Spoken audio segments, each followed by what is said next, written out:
अब हम एक अनोखे टैलेंट की बात करने वाले हैं। जहां हमें सांप, क्रोकोडाइल, अजगर वगैरह से डर लगता है, वहीं एक छोटा सा जुबीन भावसार इनके साथ रहता है। जीएसपीसी के स्नेहल भावसार का ये 14 वर्षीय बेटा 2 साल की उम्र से ही माँ के नक्शे कदम पर चल पड़ा है। छोटा था तब से मेरी मदर से मैं इंस्पायर हुआ था कि ये एनिमल्स के लोग बचाओ, उनकी ट्रीटमेंट करो, क्योंकि वो भी लिविंग ऑर्गेनिज्म है, तो उनको भी बुरा लगता है जब उन्हें चोट लगती है। तो तब से मैं मेरी मदर से इंस्पायर हुआ था। जुबीन 2004 में महज 8 साल की उम्र में ही people for ethical treatment to animal नामक अंतर्राष्ट्रीय संस्था का सुपर किड अवार्ड भी जीत चुका है। वह बीमार जानवरों की मदद तो करता ही है, उनका इलाज भी करता है, खाना पीना देता है और कॉल आने पर सांप से लेकर मगर तक स्वयं उन्हें पकड़ने चला जाता है। उसे इनसे डर नहीं लगता। मुझे बहुत प्राउड फील होता है क्योंकि 1 साल का बच्चा था तब से वो सांप भी पकड़ता था और सब करता था, और उसको नेचुरली ही बहुत इनके लिए प्यार है। अभी भी जब बड़ा होता जा रहा है, तो अभी भी हम लोग जब बाहर थे तब 20-25 दिन तक उसकी स्कूल चालू थी, फिर भी उसने 2 टाइम फीडिंग करना, किसी का ड्रेसिंग करना, कौन वॉलंटियर्स आते हैं कौन नहीं आता है, किसने खाना खाया, कौन जी रहा है कौन मर गया, सब वो देखता था। और इसके लिए I am feeling very proud के इतना तो है कि मैंने जो किया, अब it can not die basically with me. Zubeen की तमन्ना है चॉपर पायलट बनने की, ताकि वो दुनिया में कहीं भी फंसे हुए प्राणियों को बचा सके। मुझे चॉपर पायलट बनना है ताकि मैं एनिमल्स को, जैसे इंसानों को out of country, other countries इंसानों को भी रेस्क्यू करते हैं चॉपर से जब बड़ी क्रिटिकल सिचुएशन होती है, तो क्यों एनिमल्स क्यों ना हो। इस नन्हे से एनिमल लाइफ सेवर की और क्या तमन्नाएं हैं, आइए उसी से जानते हैं।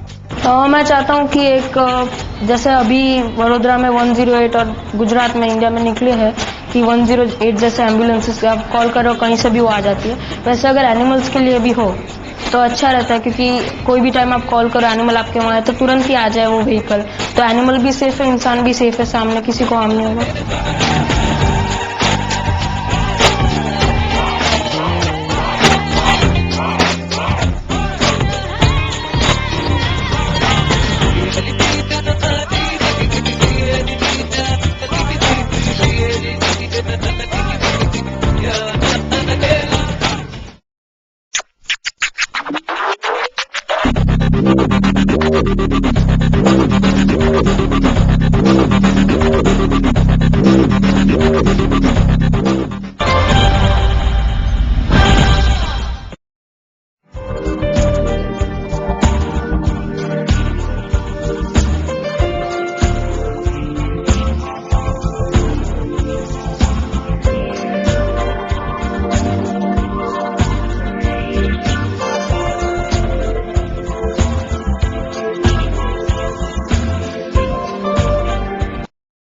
कैंसर एक ऐसा रोग है जो लाइलाज माना जाता है।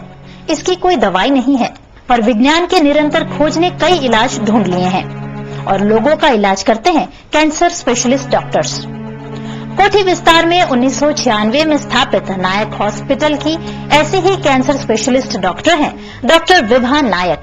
कैंसर के प्रति जन जागृति के वे अनेकों कार्यक्रम करती हैं और कैंसर के मिथ को दूर करती हैं। तो हमारा तो खुद का एनजीओ ग्रुप है वडोदरा कैंसर केयर, जिसको हम वीकेंड केयर बोलते हैं, जिसमें सारे जो कैंसर के पेशेंट्स हैं और उनके रिलेटिव्स हैं, around 8 to 10 members we have in this group, and we frequently do lot of awareness programs schools में, colleges में और जनरल पब्लिक के लिए ऑन द रेडियो, आपके वीएनएम में भी, through the media, press.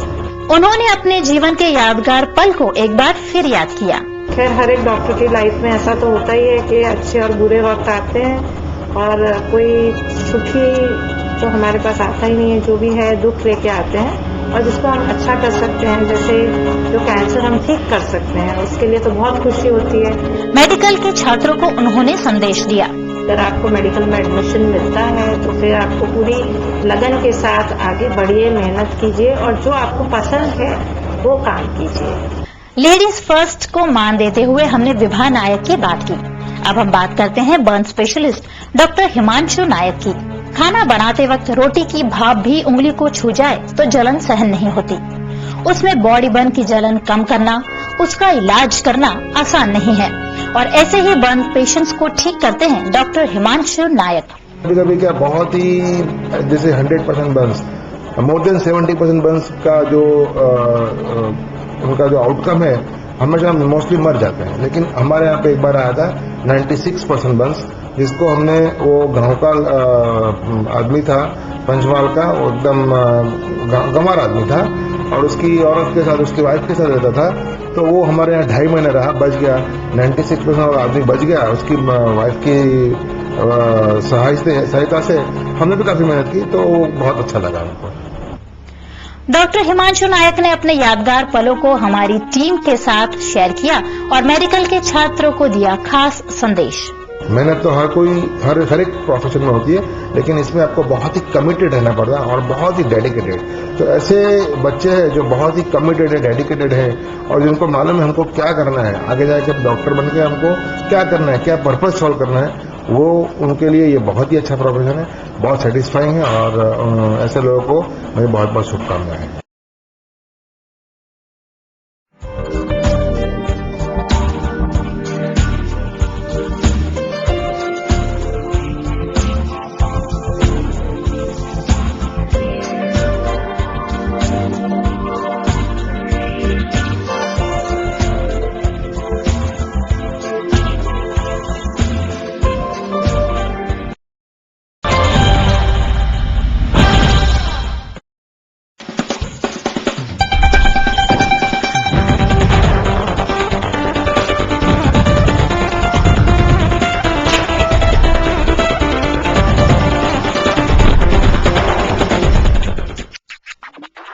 Kalpesh Thakkar एक ऐसे टेबल टेनिस खिलाड़ी हैं जिन्होंने 3 राष्ट्रीय, 1 junior national, 3 Olympic association national games में भाग लिया है।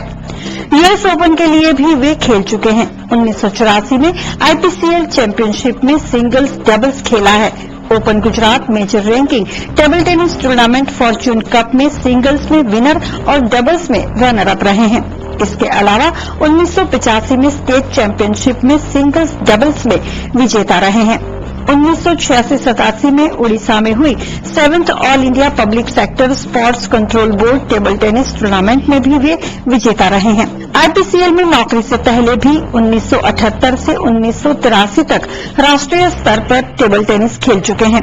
मेजर अचीवमेंट्स में मुंबई में 1985 में एचपीसीएल द्वारा आयोजित पीएससीबी टूर्नामेंट में राष्ट्रीय चैंपियन एस श्रीराम को उन्होंने हराया था। वे अंपायर भी रह चुके हैं। उन्होंने याद किए वो संघर्ष के पल जब वे वडोदरा आए। जिस जगह से मैं खेल के ऊपर आया था, जहां से मैं आगे बढ़ना चाहता था, मेरे पिताजी और मेरी फैमिली राजकोट से यहाँ सिर्फ मेरे लिए हुई थी कि भाई उनको स्पोर्ट्स में आगे ले जाना है। मेरी माताजी ने भी ये सोचा था कि इसको लड़के को आगे ले जाना है, तो राजकोट छोड़ के हम लोग बड़ौदा शिफ्ट हुए थे। उसके बाद बड़ौदा के अंदर इनिशियल स्टेज में मुझे बहुत ही दिक्कत हुई टेबल टेनिस में आगे आने के लिए। उसके बाद बड़ौदा के काफ़ी बच्चों के खिलाड़ियों ने मुझे सपोर्ट किया और बड़ौदा ये एक सेंटर था गुजरात के अंदर जिसको स्पोर्ट्स में ज़्यादा एंकरेजमेंट मिलता था। और उसी दौरान मुझे जब 18 ईयर्स हुआ तो मुझे पेट्रोविस जैसी कंपनी ने मुझे जॉब ऑफर किया और वहीं से मेरा एक अच्छा मुकाम शुरू हुआ। उनका स्वप्न है गुजरात लेवल स्पोर्ट्स लेवल की एकेडमी स्थापित करना। मेरा सबसे बड़ा मकसद हमारा, जब से मैं खेल रहा था, मैं प्रोजेक्ट खेला था बड़ौदा के अंदर और एसोसिएशन का भी हमारा, जो अभी एसोसिएशन में काम कर, हमारा मकसद ये है कि बड़ौदा के अंदर सबसे बड़ा हमारा जो प्रॉब्लम अभी है कि बड़ौदा ने बहुत अच्छे से टेबल टेनिस प्रोड्यूस किए हैं। गुजरात में हम लोग ने 10-15 साल तक पूरा डोमिनेट किया है टेबल टेनिस के अंदर, लेकिन काफ़ी 5-7 सालों के अंदर बड़ौदा का परफॉर्मेंस बहुत ही नीचे गया है, जो मुझे बहुत ही दुख है उसके बारे में। तो एसोसिएशन के हमारे काफ़ी अफसर लोग, हम लोग यही सोच रहे हैं कि भाई इसको किस तरह से बढ़ावा दिया जाए और किस तरह से इसको हम पुराने हमारी मेमोरी पर वापस लाया जाए। तो एमएस यूनिवर्सिटी के साथ अभी हमारा एक टाइप चला है और वहाँ पे एक हमारा पुराना हॉल है जिसको हम रिनोवेट कर रहे हैं। उन्होंने टेबल टेनिस में करियर बनाना चाहते युवाओं को दिया संदेश। यही कि जितना आप लगन से कोई ध्येय रख के आप आगे बढ़ोगे कि मुझे ये मुकाम हासिल करना है, तो स्पोर्ट्स के अंदर और पर्टिकुलर बड़ौदा जैसी जगह पे कोई चीज़ इम्पॉसिबल नहीं है। आप डेडिकेशन और उसके साथ खेलोगे तो डेफिनेटली आप वो मुकाम हासिल कर पाओगे।